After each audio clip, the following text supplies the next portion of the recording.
जय श्री हरि भक्तों, आप सभी का स्वागत है आपके अपने चैनल भक्ति अमृत रस में। आज हम जानेंगे पवित्र पद्मनी एकादशी की पूजा विधि, व्रत कथा और इसका दिव्य महत्व। भगवान विष्णु जी की कृपा पाने के लिए इस वीडियो को अंत तक जरूर देखें। बोलिए लक्ष्मी नारायण भगवान की जय। शास्त्रों में वर्णित है कि पद्मनी एकादशी का व्रत करने से समस्त पाप नष्ट हो जाते हैं और भगवान विष्णु जी की विशेष कृपा प्राप्त होती है। आइए सुनते हैं पद्मनी एकादशी की पावन कथा। अर्जुन ने कहा, हे भगवान, अब आप अधिक लौंद मल पुरुषोत्तम मास की शुक्ल पक्ष की एकादशी के विषय में बताएं। इसका नाम क्या है तथा व्रत की विधि क्या है, इसमें किस देवता की पूजा की जाती है और इसके व्रत से क्या फल मिलता है। श्री कृष्ण बोले, हे पार्थ, अधिक मास की एकादशी अनेक पुण्यों को देने वाली है। उसका नाम पद्मनी है। इस एकादशी के व्रत से मनुष्य विष्णु लोक को जाता है। यह अनेक पापों को नष्ट करने वाली तथा मुक्ति और भक्ति प्रदान करने वाली है। इसके फल व गुणों को ध्यान पूर्वक सुनो। दशमी के दिन व्रत शुरू करना चाहिए। एकादशी के दिन प्रातः नित्य क्रिया से निवृत्त होकर पुण्य क्षेत्र में स्नान करने चले जाना चाहिए। उस समय गोबर, मृतिका, तिल, कुश तथा आमल के चूर्ण से विधि पूर्वक स्नान करना चाहिए। स्नान करने से पहले शरीर में मिट्टी लगाते हुए उसी से प्रार्थना करनी चाहिए, हे मृतिके, मैं तुमको नमस्कार करता हूँ। तुम्हारे स्पर्श से मेरा शरीर पवित्र हो। समस्त औषधियों से पैदा हुई और पृथ्वी को पवित्र करने वाली तुम मुझे शुद्ध करो। ब्रह्मा के थूक से पैदा होने वाली तुम मेरे शरीर को छूकर मुझे पवित्र करो। हे शंख चक्र गदाधारी देवों के देव जगन्नाथ, आप मुझे स्नान के लिए आज्ञा दीजिए। इसके उपरांत वरुण मंत्र को जपकर पवित्र तीर्थों के अभाव में उनका स्मरण करते हुए किसी तालाब में स्नान करना चाहिए। स्नान करने के पश्चात स्वच्छ और सुंदर वस्त्र धारण करके संध्या तर्पण करके मंदिर में जाकर भगवान की धूप, दीप, नैवेद्य, पुष्प, केसर आदि से पूजा करनी चाहिए। उसके उपरांत भगवान के सम्मुख नृत्य, गान आदि करें। भक्तजनों के साथ भगवान के सामने पुराण की कथा सुननी चाहिए। अधिक मास की शुक्ल पक्ष की पद्मनी एकादशी का व्रत निर्जल करना चाहिए। यदि मनुष्य में निर्जल रहने की शक्ति न हो तो उसे जलपान या अल्प आहार से व्रत करना चाहिए। रात्रि में जागरण करके नाच और गान करके भगवान का स्मरण करते रहना चाहिए।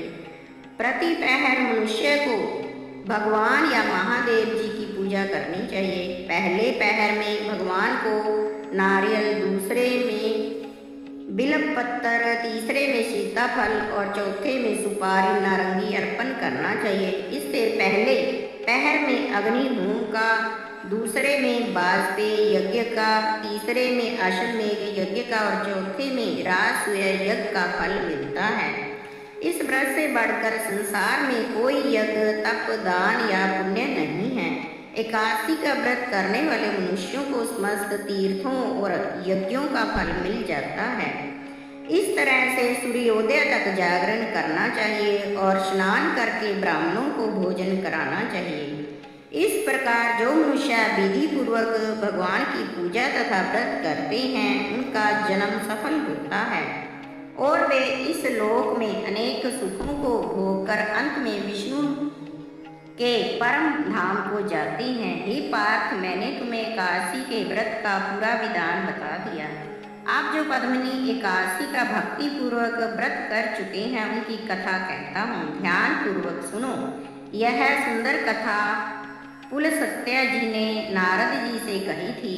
एक समय कार्तवीर्य ने रावण को अपने बंदी गृह में बंद कर लिया। उसे मुनि पुलस्त्य जी ने कार्तवीर्य से विनय करके छुड़ाया। इस घटना को सुनकर नारद जी ने पुलस्त्य जी से पूछा, हे महाराज, उस मायावी रावण को जिसने समस्त देवताओं सहित इंद्र को जीत लिया था, कार्तवीर्य ने किस प्रकार जीता, सो आप मुझे समझाइए। इस पर पुलस्त्य जी बोले, ये नारद जी, पहले कृतवीर्य नाम का एक राजा राज्य करता था।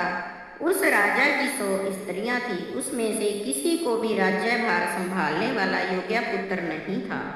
तब राजा ने आदर पूर्वक पंडितों को बुलवाया और पुत्र की प्राप्ति के लिए यज्ञ किए, परंतु सब असफल रहे। जिस प्रकार दुखी मनुष्य को भोग नीरस मालूम पड़ते हैं, उसी प्रकार उसको भी अपना राज्य पुत्र बिना दुख में प्रतीत होता था। अंत में वह तप के द्वारा ही सिद्धियों को प्राप्त जानकर तपस्या करने के लिए वन को चला गया। उसकी स्त्री प्रमदा भी बस्तर अलंकारों को त्याग कर अपने पति के साथ गंधमादन पर्वत पर चली गई। उस स्थान पर इन लोगों ने 10,000 वर्ष तक तपस्या की, परंतु सिद्धि प्राप्त न हो सकी। राजा के शरीर में केवल हड्डियां रह गई। यह देखकर प्रमदा ने विनय सहित महासती अनुसुईया से पूछा, मेरे पति देव को तपस्या करते हुए 10,000 वर्ष बीत गए, परंतु अभी तक भगवान जी प्रसन्न नहीं हुए, जिससे मुझे पुत्र प्राप्त हो, इसका क्या कारण है। इस पर अनुसुईया बोली कि अधिक मास में, जो कि 36 महीने बाद होता है, इसमें 2 एकादशी होती हैं। इसमें शुक्ल पक्ष की एकादशी का नाम पद्मनी और कृष्ण पक्ष की एकादशी का नाम परमा है। उसके व्रत और जागरण करने से भगवान तुम्हें अवश्य ही पुत्र देंगे।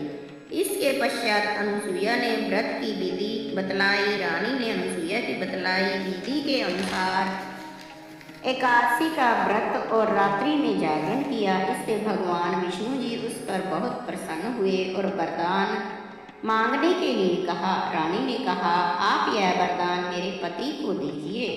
प्रमदा का वचन सुनकर भगवान विष्णु बोले, हे प्रमदे, मलमास मुझे बहुत प्रिय है, उसमें भी एकादशी तिथि मुझे सबसे अधिक प्रिय है। इस एकादशी का व्रत तथा रात्रि जागरण तुमने विधि पूर्वक किया, इसलिए मैं तुम पर अत्यंत प्रसन्न हूँ। इतना कहकर भगवान विष्णु राजा से बोले, हे राजेंद्र, तुम अपनी इच्छा के अनुसार वर मांगो, क्योंकि तुम्हारी स्त्री ने मुझको प्रसन्न किया है। भगवान की मधुर वाणी सुनकर राजा बोला, हे भगवान, आप मुझे सबसे श्रेष्ठ, सबके द्वारा पूजित तथा आपके अतिरिक्त देव दानव मनुष्य आदि से अजय उत्तम पुत्र दीजिए। भगवान तथास्तु कहकर अंतर ध्यान हो गए। उसके बाद वे दोनों अपने राज्य को वापस आ गए। उन्हीं के यहाँ कार्तवीर्य उत्पन्न हुए थे। वे भगवान के अतिरिक्त सबसे अजय थे। इन्होंने रावण को भी जीत लिया था। यह सब पद्मिनी एकादशी के व्रत का प्रभाव था। इतना कहकर पुलस्त्य जी वहाँ से चले गए। भगवान श्री कृष्ण ने कहा, हे पांडुनंदन अर्जुन, यह मैंने अधिक मास के शुक्ल पक्ष की एकादशी का व्रत कहा है। जो मनुष्य इस व्रत को करता है वह विष्णु लोक को जाता है। जय श्री हरि विष्णु जी।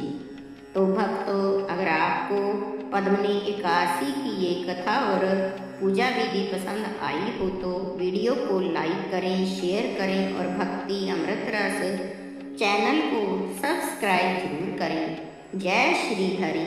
राधे राधे।